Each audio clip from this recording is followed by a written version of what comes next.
Hi everyone. So our project is particle swarm optimization. So we'll be going through three main parts: introduction, analysis, and conclusion. And these are the subparts which we'll be covering over this PPT. So for the first part, introduction, will be understanding what actually PSO is and what is the concept behind this algorithm. So basically, PSO is a optimization algorithm which was inspired by the behavior of a swarm of fishes or birds. So it is a real life scenario in which a flock of birds generally search for food in a forest or woodland. So these birds are unaware of the exact location of this food, but they have some sort of an idea of the distance and the direction of the food from them. So basically, each bird individually makes an effort to locate the the position of this food, but is also influenced by the decision or the direction in which the flock of birds move. So the same concept is applied to PSO, in which the goal of this algorithm is to find the best solution in a search space. So it does this by using a population of solutions, generally particles, which move across the search space and in according to a mathematical formula, which is again with respect to the particle's position and velocity. So at each iteration, PSO enhances its solution with respect to a specific metric, which is again based on the local best known position of that individual particle, but also the position of the swarm in general. So it is anticipated that the swarm will help this algorithm find the most effective answer. So generally, PSO is used to find the maximum or minimum of a function, which is defined on a multi-dimensional vector space. So the problem statement that we'll be approaching in this project is we'll be exploring the different objective functions that have real-world applications, as well as checking the performance of PSO on these problems and basically drawing a comparison between these different objective functions. So for the analysis part, first we'll go through the mathematical formula. So as discussed, the particles move in a search space according to the position and velocity, and the velocity is calculated as follows. And these are the different parameters which I'll be going through. So first part, as you can see here, it's generally used for diversification, which is searching new solutions and finding the region which has the best solution. So the W over here is for the inertia weight. So basically, if W equals to 1, the particle continues moving in the same direction. But if it is in the range of 0 to 1, the particle basically changes its direction. So it basically changes the direction of the particle. The next two parts are used for exploring the previous solutions and finding the best solution for a given region. So for the personal influence, is used to improve the individual particle's position. So for example, the particle has moved to a new position, but the previous position was the best position, or basically it was better than the current position. So this particular equation will make the particle return to the previous or the best position. And the last over here is social influence, which means that the particle will always try to follow the best direction of its neighbors. So if there's a particle and its neighbor are moving to a new best direction, the particle will also follow the direction of the swarm. So the objective functions will be explained by Raghav. Hi, everyone. In our project, we have tried to tackle 4 different objective functions. One of them is Golinsky speed reducer. The other one is Ackley function, Rosenbrook's valley, and the last one is egg crate function.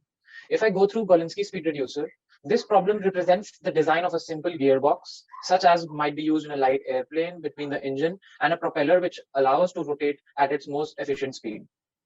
In this problem, the objective is to minimize the speed reducer weight while satisfying the number of constraints. And the number of constraints are 11, which are imposed by the gear and shaft design practices. So it is basically an engineering problem which we are trying to solve. And there are 7 design variables that are available to the optimizer, and each has an upper bound and a lower bound imposed. So this means that we need to get the maximum weight, the most optimized weight, taking in consideration of all the other parameters that are available to us. So if I go on to the next function, which is the Ackley function, the Ackley function is a non-convex function which is widely used for testing optimization algorithms. In its 2-dimensional form, it is characterized by a nearly flat outer region and a large hole at the center. The function poses a risk for optimization algorithms, particularly in hill climbing algorithms, which in that basically there's a fear to be trapped in one of the many local minimas. As shown in the formula below, B is the dimension, and the recommended variables through reading after some references are A equal to 20, B equal to 0.2, and C equal to 2 pi. And for the next 2 objective functions will be discussed by my co-team member. Hello, my name is Shali Desai, and I'm going to explain the 2 of the objective functions that we have used for our particle swarm optimization problem. And first one of this is Rosenbrook's valley objective function, and it is also known as Rosenbrook's banana function because of its parabolic because of its parabolic shaped contours. As you can see, the function is defined as a minus x the whole square plus b into y minus xy the whole square. As per our results, the global minima is obtained at a comma a squared. Here a and b have to be determined by us. In our scenario, we have set up a as a equals to 1 and b equals to 10. So our global minima should be around 1, 1. Usually these parameters are set so that a is equal to 1 and b is equal to 100. So its global minima is around 1, 1. Only in trivial cases where a equal to 0, the function is symmetric and minimum at the origin. Otherwise, it is a long, narrow, parabolic shaped, flat, valley-like structure. The second function that we have used is xgrade function. In this problem, there are two reason variables with x1 and x2 with lower and upper limits of minus 2 pi and 2 pi. We have used particle swarm optimization to find the optimal solution for solving this problem.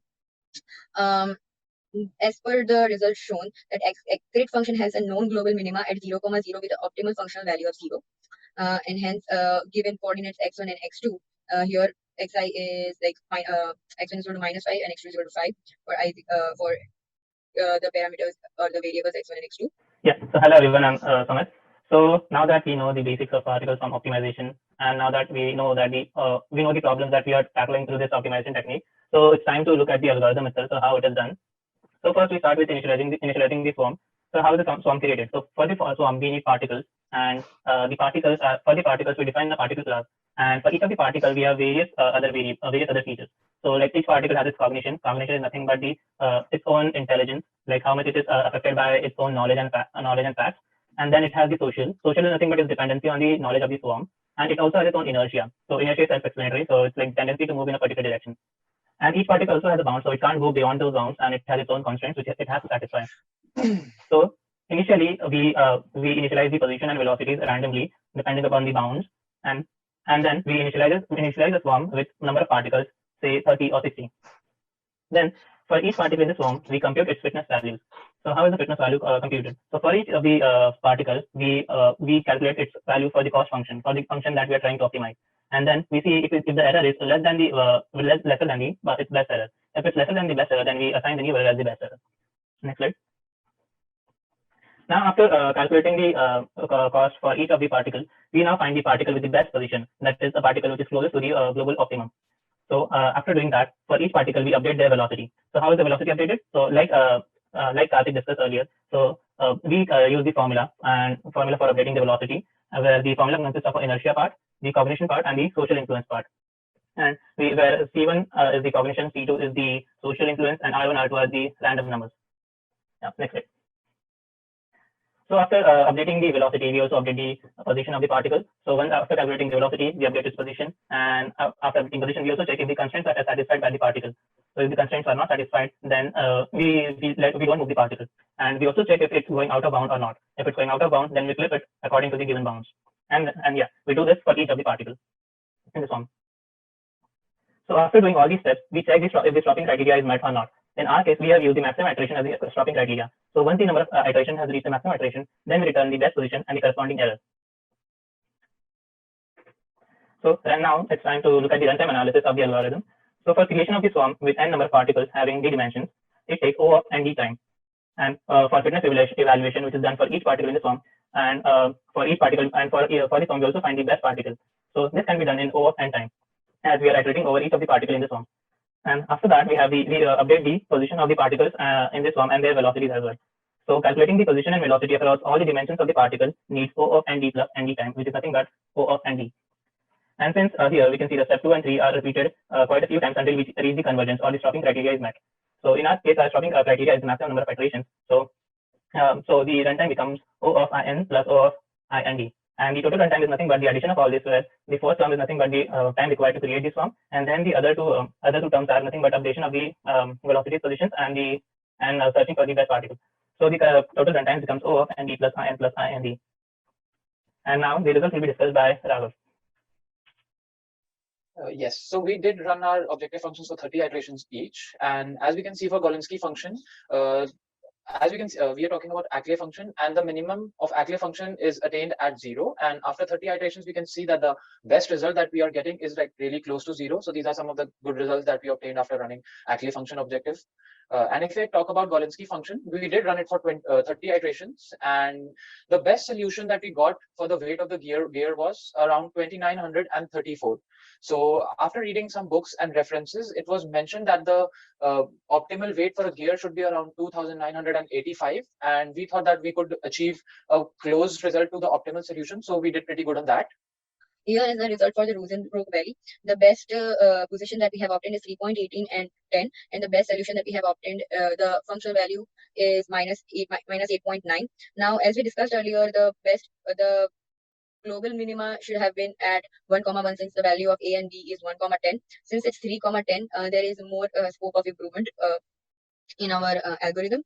And for accurate function, our best position is at minus 0.0010 and minus 0.0019, and our and the functional value is 1.322.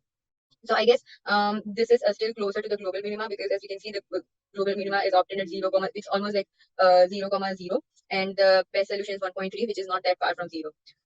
So yes, these are the two implementations of our objective functions that we have used. I discussed the pros and cons that we faced with PSO. So pros were like, it is very insensitive to scaling of design variables, but at the same time, it was very efficient in a global search as a global search algorithm. It was a simple implementation and could be easily parallelized for concurrent processing. And being an optimization algorithm, it was derivative free as well. So because of that, we had like very few algorithm parameters. And if we talk about the cons, tendency to a fast and premature conversion in mid optimum points was one of the cons that we faced as well. If I talk about the other point, there were like some slow convergences in refined search stage. So these were the two cons that we faced during the implementation of the whole project. And for the conclusion part, the most intriguing feature of PSO is its stable topology, which, next slide, please.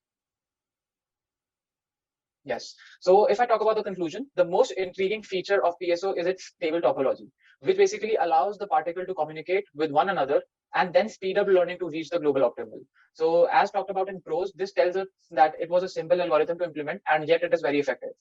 So this optimization algorithm's meta-heuristic nature provides us with a wealth of chances, because it's an optimization problem, which is done by repeatedly attempting to enhance a potential solution. Also, moreover, the research being done on ensemble learning, I think, will take it to another level and make it applicable in a wide variety of real-world problems.